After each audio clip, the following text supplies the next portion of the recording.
Hey guys, Tom Fernandez here, coming to you from Chicago, Illinois. And by the way, if you're watching this on the recording on YouTube, go ahead and hit the subscribe button and the notification bell so that you get notified every time we post videos like this. So today, guys, I've been doing a series of videos in regards to, how to help people make more money in their home-based business. As you know, one of the biggest statistics out there is that people who have home-based businesses don't really make any money. There's so many reasons for it. But number one is they're clueless into how to market their business online. So my goal is to get people closer to making $1,000, getting closer to people making $5,000. When I made my first $1,000 week in business, it was extremely exciting for me.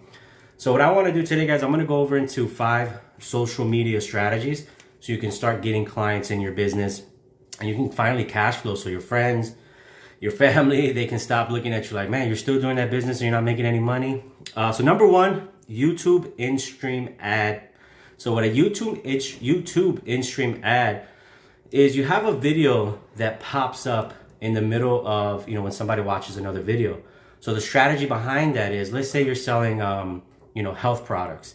So what you would do is you would do an in-stream ad targeting channels that are about health. So you would do some research and you would find, okay, what are some of the hottest, health brands out there on YouTube that coincide and that have a lot of similarities with the product or service that I offer. And then what you can do is you can run an in-stream ad, and that'll sound something like, hey, are you into, getting your health fixed? Are you into this? Are you into that? Click the link below for more information about, and then you can make an offer there. What happens is all those people that are watching that YouTube channel, that in regards to health, they're going to see your ad.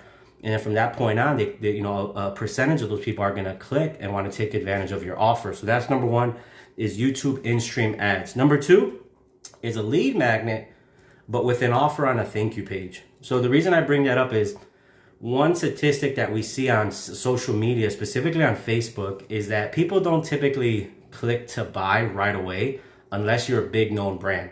Unless you're already a huge brand, it's already hard for people to just say, hey, I'm going to buy this product on the first click, on the first ad.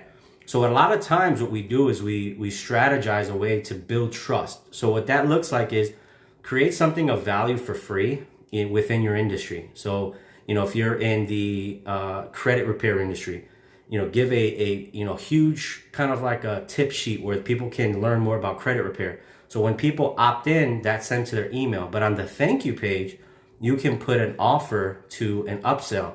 So what that'll look like is, let's say you're online and you're offering your lead magnet. Hey guys, here's, my free ebook on blah, blah, blah, whatever your ebook is in regards to your industry. When people click on to receive it, they're directed to a thank you page. And that thank you page says, hey, your free gift is on its way. By the way, you have a limited time offer for 10, 20, 30 bucks. I'm offering you this. What ends up happening is a percentage of those people that opted into your lead magnet are going to want to take you up on that limited time offer on the thank you page. Number 3 is organic content targeted in groups. So what does that mean? So let's say your product or service is in beauty, health and wellness, whatever it is, you have a specific product. Well, the first thing you want to do is go into groups where people discuss specific problems that they have within your industry. So for example, let's say you had a health and wellness product and it helped people with pain. So the first thing that you would do is take a look at some common pains that people deal with on a daily basis. So back pain and different things. And then I would join those groups, right?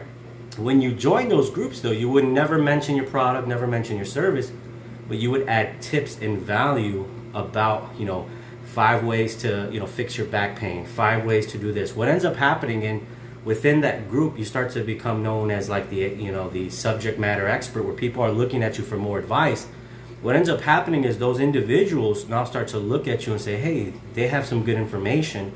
I want to ask them some questions. So what ends up happening is you put a post on those specific groups. What ends up happening is people start to comment or reach out to you. Hey, by the way, what would you do in this situation? What would you do in that situation?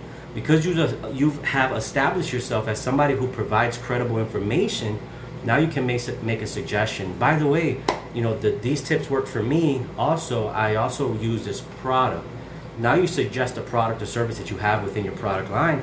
And now, because of the fact that up front you built the trust and you gave good information and you gave tips, now they're more likely to do business with you. But if you do the opposite, which I don't recommend, is going in groups and saying, hey, this product helps with this product, not only are you going to get kicked out of those groups, but nobody's going to respond.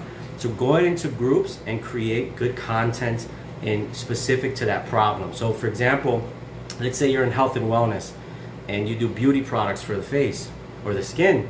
Well, when you go into those groups, what you would do is you would find groups that talk about specific things, acne, rosacea, different skin problems, and then you would go in there and just give tips. Hey, here's 3 tips I found how to alleviate, dry skin. Here's 3 tips I found on that. What ends up happening is because you become consistent there, people start looking at you and say, oh, you know what? I'm going to ask him or her some questions. I'm going to reach out to them specifically. If you're in financial services, there's groups out there about, how do I retire early? How do I fix my credit? How do I, get the proper insurance? What ends up happening is if you show up in those groups and you provide tips, then those people in that group start to look at you and say, okay, you know what? This is a person that I want to ask some more questions to. So then when they ask you those questions, now you're one-on-one in the DM. Now you can say, yeah, these are some suggestions that I recommend. By the way, here's something that I use. And you're just making suggestions. You're not even selling. So number 3 was organic, valuable content on groups.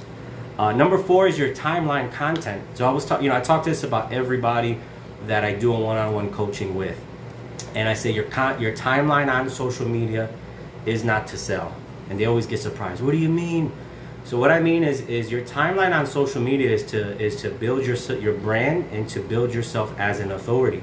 So the same strategy that I would use in a specific group, I would mirror that strategy on your timeline, and I would provide valuable content in regards to your industry. So the best strategy that I've seen, and it's funny because here's an example. My significant other used this on Saturday. She did a video in regards to our industry, which is life insurance, and it was specifically a video that says, hey, here's a reason why children need life insurance. Immediately, guys, people responded and said, hey, I want to get some for my children. Hey, I want to get some for mine. And it was just a thread where we end up getting 3 to 4 clients on there just from adding value. Now, if she would have went on that post and did the opposite, and she would have pitched and sold, then it would have tainted the entire post. But because she's always established herself as a person of value and education, then when people look at her post, they say, man, this is great content. You're my go-to person. I'm going to buy from you. So that's number 4. And I know sometimes people get thirsty, and you look at social media and you see other business owners and they put posts that say, hey, buy this or buy one, get one free. The truth is those don't really work, and those are rare unless you're a big influencer already. Unless you're an influencer on YouTube, on social media already, it's not going to work for you. Those people who are influencers have built their brand for years, so they can say whatever they want and people are going to buy. But you starting off, you can't do that. Especially if you're not currently making money in this industry, you better start adding tons of value online. So the best strategy, take a notebook and write down the major problem that your product solves.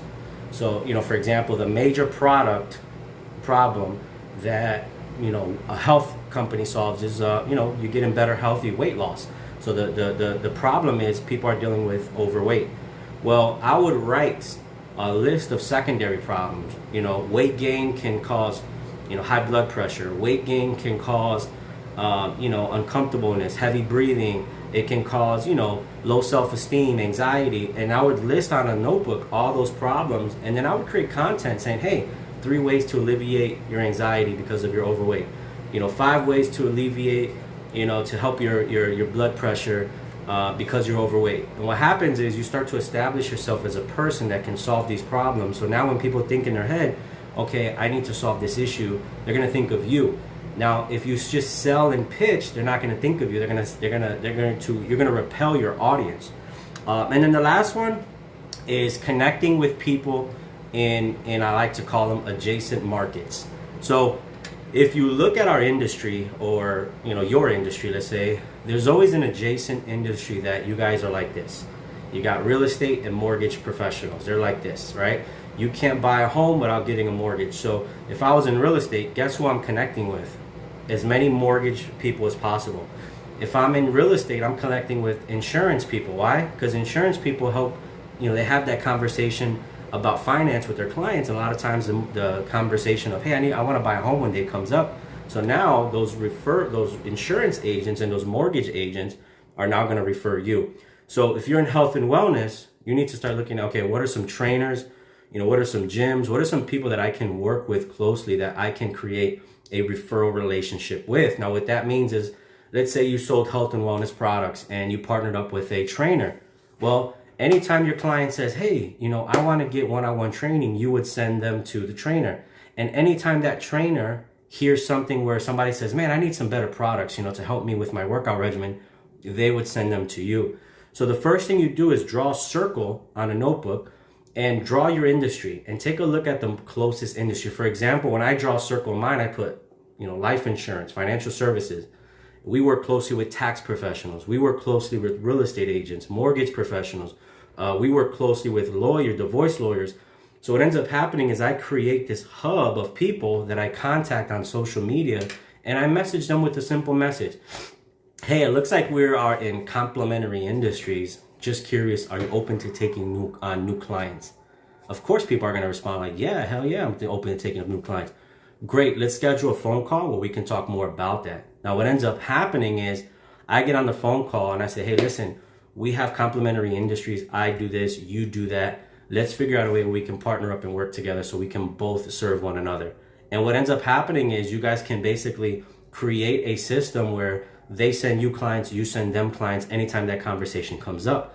So referral marketing, word of mouth marketing is great, especially once introduced with social media. Social media was like the power pack that ignited it to allow you to reach out to more people. Back in the day, referral marketing meant I had to look at my network of people on my contact list, and then I got to go door to door, which I still like doing sometimes. But social media made it a bit easier to find these complementary industries and these individuals using things like LinkedIn, using Facebook searches and LinkedIn searches. You can find in the click of a button hundreds, if not thousands, of real estate agents, mortgage professionals, trainers, whatever you're looking for. So just to summarize the 5 tips. Number 1, YouTube in-stream ad, placement ad, where you can literally retarget another channel that has a lot to do with your industry. A lead magnet, that's something for free. And on the thank you page, you have an offer to, upsell to a product. Organic content in targeted groups where you post good, valuable tips and content. The same strategy used on your timeline. So on your regular timeline, whether it be LinkedIn, Facebook. And then last but not least is referral marketing, going on social media, connecting with adjacent, people who are in adjacent industries to your industry, using that script. Hey, I see you're in a complementary industry.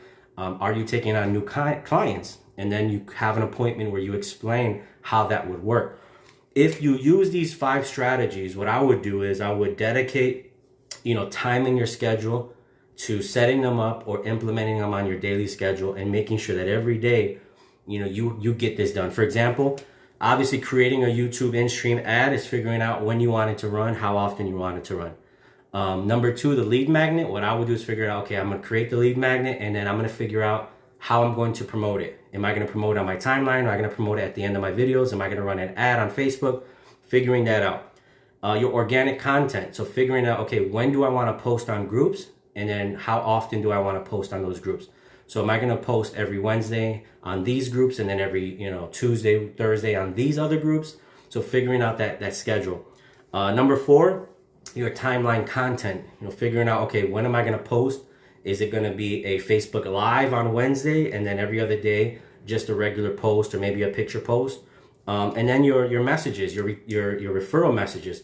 Okay, you know what? Every day I'm going to send out, 15, 20 messages to people in this adjacent industry.